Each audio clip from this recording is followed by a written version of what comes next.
When talking about Sonic in 3D, some stuff come up about it. It was never good, it's bad, and whoever likes it is a stinky pee-pee butt. Okay, those are not true, but two things do come up about it. Spectacle and automation. But I'm going to be talking about automation today. I'll save spectacle for another video. Anyways, the topic I want to bring up today is automation bad in Sonic games? Ever since Sonic Adventure on the Dreamcast, automation has cemented itself into 3D Sonic games. Unlike the classic Sonic games, you can't just run into a loop yourself. The game does it for you.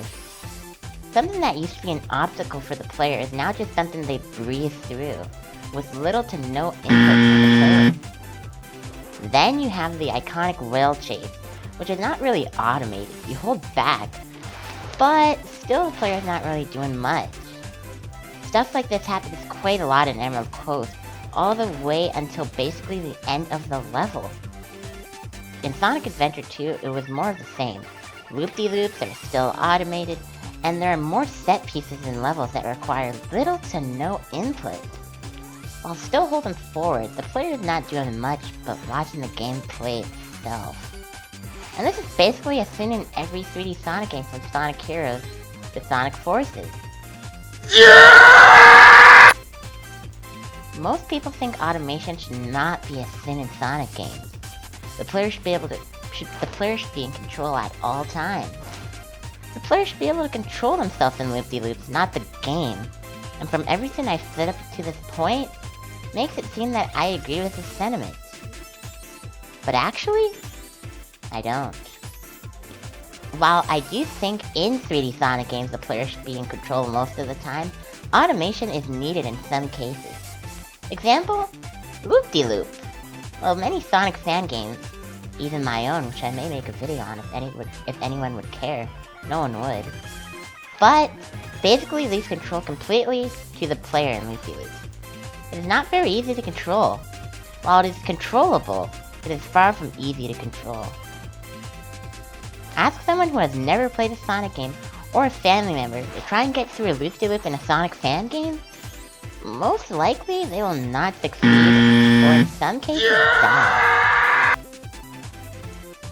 Something that was an obstacle in the classics would become a Dark Souls level in 3D to an average player, or even seasoned Sonic players. So I think automation for loop-de-loops should stay, or it could be an option you can choose that would be turned on automatically unless you untoggled it. New to 3D Sonic games?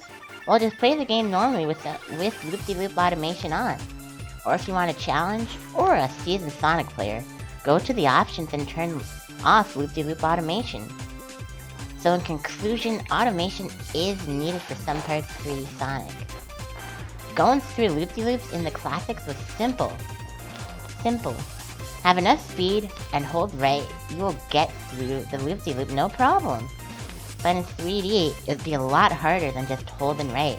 You'd have a lot more control over your character, and a lot more things can go wrong. They tried this in Sonic Adventure, in the test levels at least, but it was very inconsistent and it seemed pretty hard to control. So they had to resort to automation. So, while yes, 3D Sonic games should have automation in some aspects, it should not be Sonic Forces where the game is literally playing itself, while all you do is hold down a button watching Sonic go fast.